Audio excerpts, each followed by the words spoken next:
prima di concludere parlando del mondo finanziario, siamo con il professor Giacomo Cao, che è presidente del distretto aerospaziale, amministratore unico del CRS4, ma oggi ci soffermiamo nella nostra chiacchierata, così come facciamo tutti gli anni in gennaio, per fare un bilancio di quello che è stato il lavoro del distretto lo scorso anno e quali sono i programmi di quest'anno, programmi che io ritengo fortemente influenzati da quanto sta accadendo nell'est d'Europa.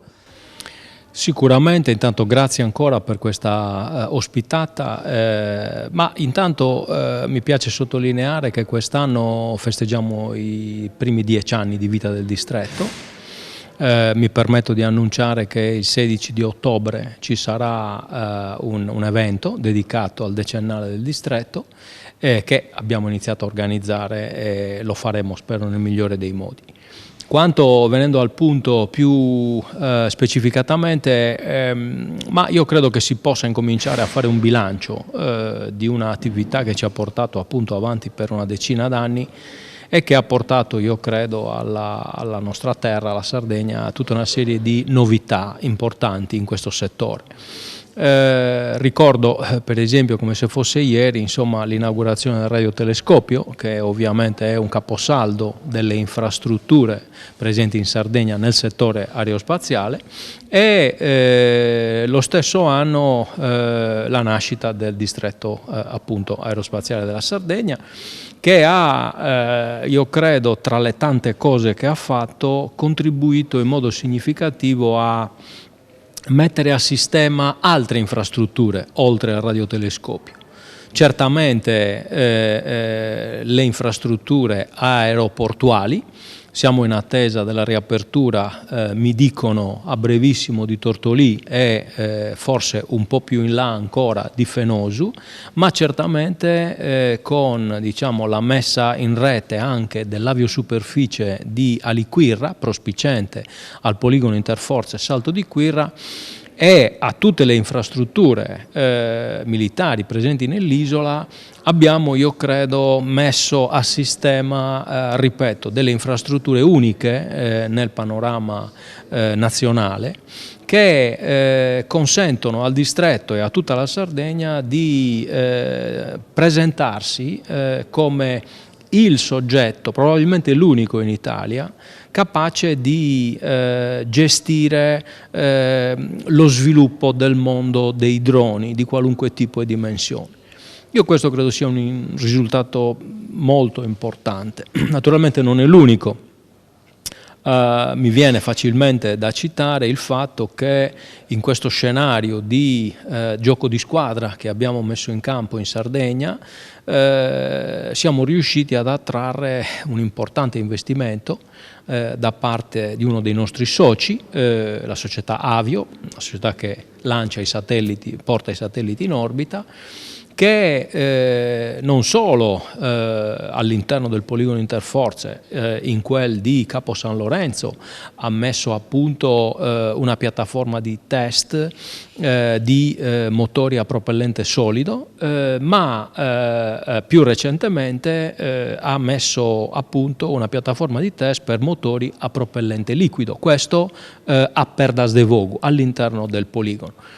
Beh, io credo che, insomma, una dimostrazione maggiore di possibilità di utilizzare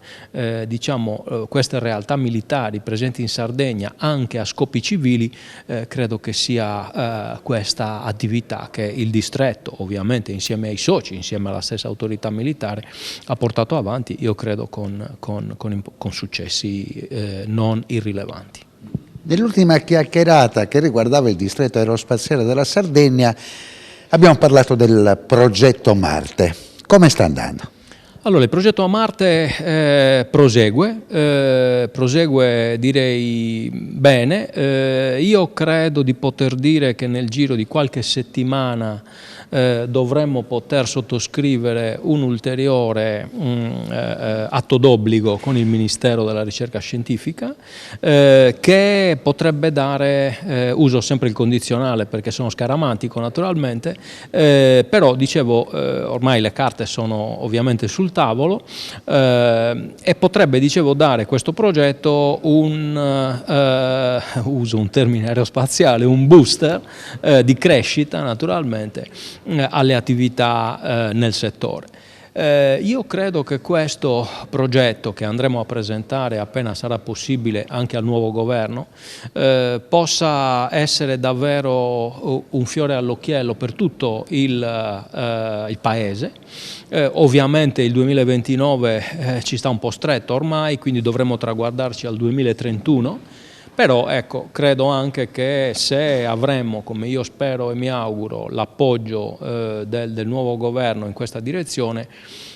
nazionale, governo nazionale naturalmente, senza escludere naturalmente quello regionale che sono certo farà la sua parte, dicevo, avremmo la possibilità di mettere sul tavolo un percorso, uno scenario di grandissima crescita per tutta la nazione e naturalmente la Sardegna giocherà un ruolo rilevantissimo su questo tema e ci auguriamo davvero che tutto vada in porto per bene. Comunque c'è l'orgoglio di portare avanti un percorso verso il pianeta rosso che vede la Sardegna, l'Italia a capofila a livello europeo. Sicuramente, questo è un progetto tutto italiano, l'ho detto in tante altre circostanze, che oltre naturalmente al distretto aerospaziale e ai suoi soci coinvolge il distretto aerospaziale campano, coinvolge altre realtà in Campania, il consorzio Ali in primis, coinvolge il Politecnico di Milano, coinvolge l'Istituto Nazionale di Astrofisica, socio del distretto, Telespazio, quindi società del gruppo sostanzialmente Leonardo, e quindi si pone davvero come un tentativo di dimostrare che il nostro Paese ha le capacità per raggiungere il pianeta rosso. Ma io credo insomma di poter, se tutto andrà per il verso giusto, andare in pensione con un risultato di questo tipo, insomma andrei in pensione felice. Ci avviamo alla conclusione. Il cronista incalza su un tema meraviglioso che è quello del sogno del viaggio supersonico, i cui colladi potrebbero anche accadere negli aeroporti citati prima, Fenosu, Tortolì. Viaggio supersonico che ci dovrebbe consentire di arrivare dalla Sardegna a Sydney in 3 ore e mezzo, 4 ore. Sì, il viaggio supersonico, i voli supersonici sono sicuramente una delle frontiere a cui ci si sta approcciando. Non sono in grado in questo momento di dare dei tempi che possano, diciamo, consentire il raggiungimento dell'obiettivo citato, quindi collegamento Roma-New York in qualche ora, diciamo così, però dico che queste